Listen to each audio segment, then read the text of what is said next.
As we are celebrating the feast of St. Augustine, we heard a challenging gospel, Matthew chapter 23.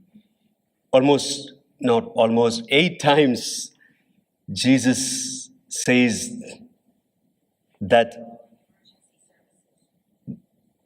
woe, alas, that usage Jesus used today, woe to you. And from that 3 times we heard today.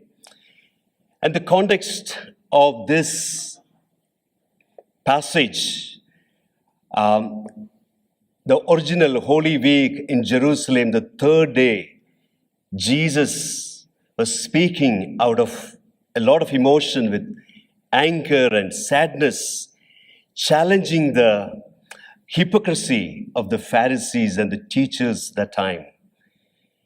That's the context, but when Mathew, and also presenting this for the early Jew Christians who were so much insisting the Torah and also to follow the traditions and so many things they were insisting because they were not really understanding the message of Jesus.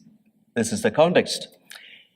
And the message today, the gospel, we hear 3 things. The first of all, Jesus wants us to understand they were not practicing what they were preaching.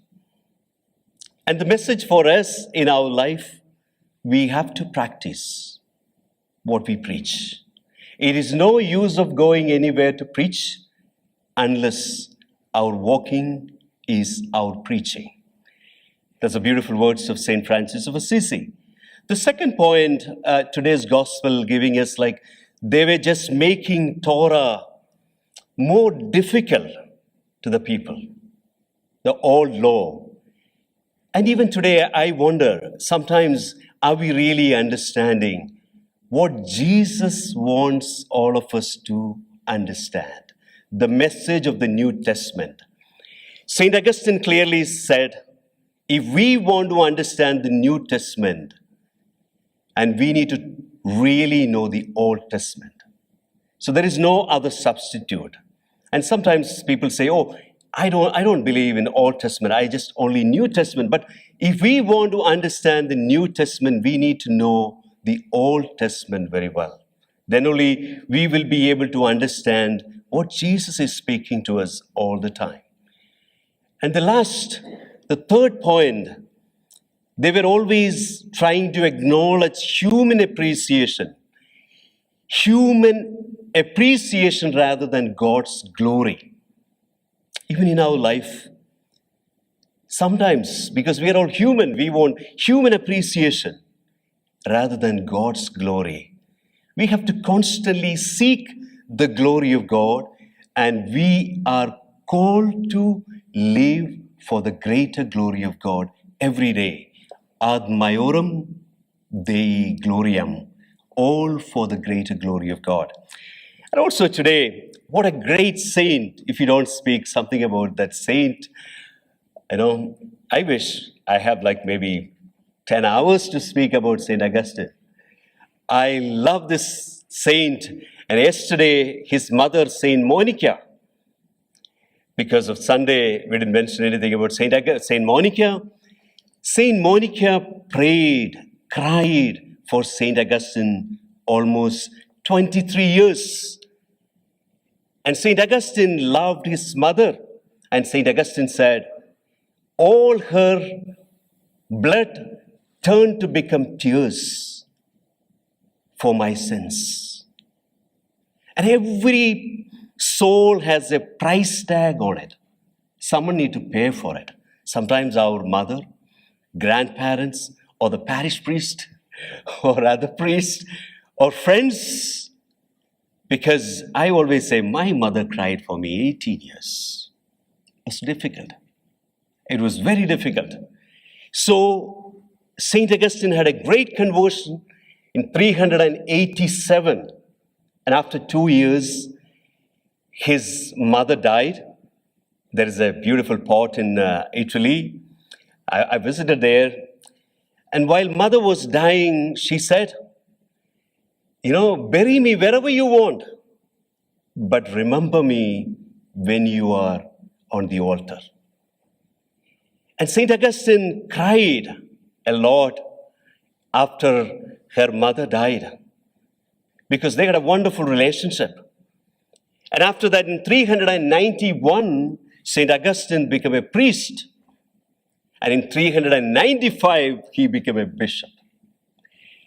And he remained as a bishop till 430, till, the last moment of his life. At the age of 75, just before 76, he died.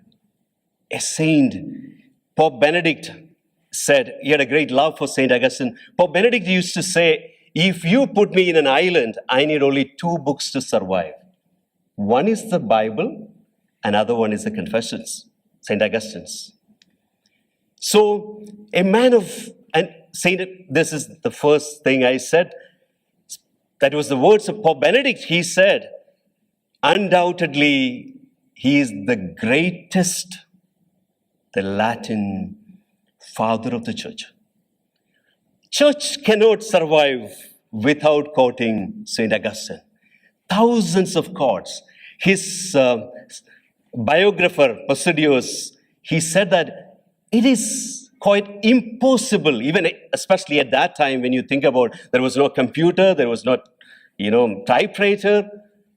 He wrote so much.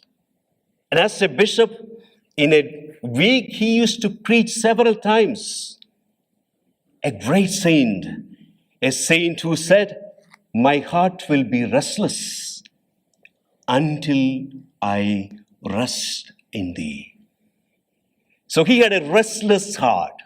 Even we also should have that. Restless heart. Until we rest totally with our God, our Creator.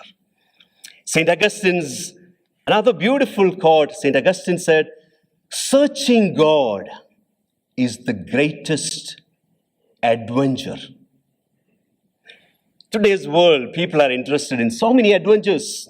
People go and dive, like some guys from Dubai, like the tallest building, they try to jump from there. And so many adventures. But St. Augustine says, a person who experienced everything and who said, you name it, I did it. And this saint says, the greatest adventure in our life is to searching God. There is a great love.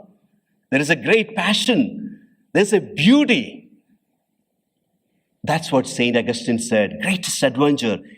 And finding God, the next thing he said, the greatest human achievement.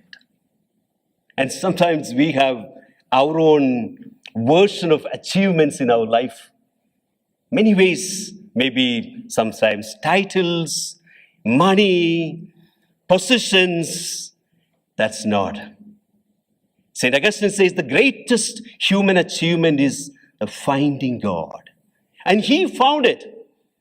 And after that he wrote, late have I loved you. Late have I loved you. O beauty, ever ancient, ever new, late have I loved you. So that finding God is the greatest human achievement.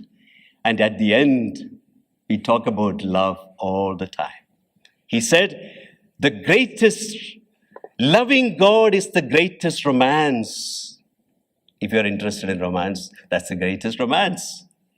So, as we are celebrating this, a great saint who had a great conversion, St. Augustine was always passionate about reading, career, always want to climb. But once he embraced the Lord, I like that. I wish I could be like that. He dedicated his rest of his life for studying the scripture, praying, and preaching. That's what his life. So he gave his life till the end, and he was always crying while he was dying. Penitential psalms were written in big words, and he was crying a lot. Hot tears were coming. That was the way St. Augustine died. Even today, after hundreds of years, St. Augustine is new. His teachings are new. So therefore, my dear loving brothers and sisters, as we are celebrating this feast, we can pray to the Lord to embrace that beautiful spirit, a great spirit, tireless spirit, so that we will be able to work for the greater glory of God tirelessly, and we will be able to say with St. Augustine, my heart will be restless until I rest in thee.